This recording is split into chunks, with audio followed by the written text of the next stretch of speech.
சென்னையைச் சேர்ந்த நிறுவனம் ஒன்று தயாரித்த கண் சொட்டு மருந்தால் பாதிப்பு ஏற்பட்டதாக அமெரிக்க அதிகாரிகள் புகார் தெரிவித்ததை அடுத்து அந்த நிறுவனத்தின் உற்பத்தி நிறுத்தப்பட்டுள்ளது. பின்னணி என்ன? சென்னையில் இருந்து சுமார் 40 கிலோமீட்டர் தொலைவில் அமைந்துள்ளது global pharma health care private limited நிறுவனம். அதன் சார்பில் செயற்கை கண் சொட்டு மருந்து தயாரித்து அமெரிக்காவுக்கு ஏற்றுமதி செய்யப்படுகிறது. அந்த சொட்டு மருந்தில் மாசு ஏற்படுத்தும் தன்மை இருப்பதாக அமெரிக்க சுகாதார பாதுகாப்பு நிறுவனம் கூறியது. அந்த சொட்டு மருந்தை பயன்படுத்தியவர்களுக்கு பார்வை இழப்பு ஏற்பட்டதோடு ஒருவர் உயிரிழந்ததாகவும் எழுந்த குற்றச்சாட்டே இதற்கு காரணம் என கூறப்படுகிறது. இதையடுத்து மருந்து தயாரிப்பு நிறுவனம் அமெரிக்க சந்தையிலிருந்து சொட்டு மருந்தை தானாக திரும்ப பெற முன்வந்தது. சொட்டு மருந்து தொடர்பாக அமெரிக்க சுகாதாரத்துறை அதிகாரிகள் இந்திய அரசின் கவனத்திற்கு கொண்டு வந்தனர். இதையடுத்து ஒன்றிய மருந்து கட்டுப்பாட்டு ஆணைய உறுப்பினர்கள் மற்றும் தமிழ்நாடு மருந்து கட்டுப்பாட்டு பிரிவு அதிகாரிகள் இணைந்து சொட்டு மருந்து தயாரிப்பு நிறுவனத்தில் அதிரடி சோதனை மேற்கொண்டனர். நள்ளிரவை தாண்டி 2 மணிக்கு இந்த சோதனை முடிவடைந்தது. கண் மருந்து சிகிச்சைக்கு தீர்வு காணும் வரை உற்பத்தியை நிறுத்தி வைக்க உத்தரவிட்டிருப்பதாக சோதனையில் ஈடுபட்ட அதிகாரிகள் தெரிவித்துள்ளனர்.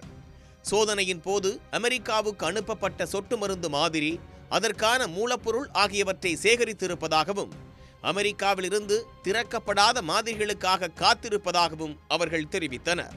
இது குறித்து தமிழ்நாடு மருந்து கட்டுப்பாட்டாளர் PV விஜயலட்சுமியிடம் கேட்டபோது சோதனை குறித்து அரசிடம் முதல் கட்ட அறிக்கை தாக்கல் செய்திருப்பதாக தெரிவித்தார்.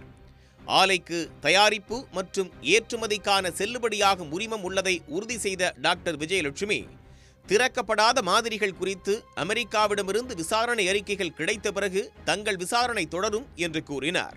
கண் சொட்டு மருந்து உற்பத்தியாளரான குளோபல் ஃபார்மா ஹெல்த் கேர் அமெரிக்க உணவு மற்றும் மருந்து நிர்வாகத்துடன் இணைந்து செயல்படுவதாக கூறியுள்ளது. அமெரிக்காவில் உள்ள நுகர்வோர்கள் தங்கள் தயாரிப்பை பயன்படுத்துவதை நிறுத்துமாறும் அறிவுறுத்தியுள்ளது. மேலும் பாதகமான விளைவுகளை அனுபவிப்பவர்கள் உடனடியாக மருத்துவ உதவியை நாடுமாறும் கேட்டுக்கொண்டுள்ளது. மேலும் தங்களின் போர்ட்டல் அல்லது தொலைபேசி ஹெல்ப்லைன்களில் புகார் அளிக்கலாம் என்றும் தெரிவித்துள்ளது. நோய் கட்டுப்பாடு மற்றும் தடுப்புக்கான அமெரிக்க மையங்கள் குளோபல் ஃபார்மா ஹெல்த் கேர் தயாரித்த எஸ்ரிகேர் கண் சொட்டு மருந்துகளின் திறக்கப்படாத பாட்டில்களை சோதித்து வருகிறது.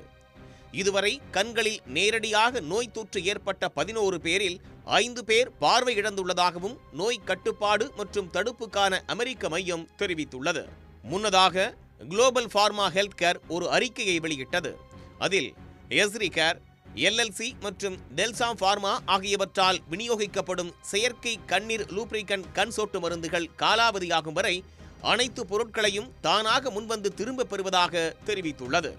கடந்த ஆண்டு காம்பியா மற்றும் உஸ்பெகிஸ்தானில் இருமல் மருந்து சாப்பிட்ட குழந்தைகள் உயிரிழந்த விவகாரம் சர்ச்சையானது. இதையடுத்து இந்திய நிறுவனங்கள் தயாரித்த இருமல் மருந்துக்கு உலக சுகாதார அமைப்பு தடை விதித்தது. அதன் தொடர்ச்சியாக தற்போது சென்னை அருகே உள்ள நிறுவனம் தயாரித்த கண் சொட்டு மருந்தில் உள்ள மாசுத்தன்மை குறித்தும் அமெரிக்கா புகார் தெரிவித்ததை அடுத்து அதன் உற்பத்தி நிறுத்தப்பட்டுள்ளது குறிப்பிடத்தக்கது. உடனுக்குடன் செய்திகளை தெரிந்து கொள்ள சன் நியூஸ் பெல் ஐகானை கிளிக் பண்ணுங்க.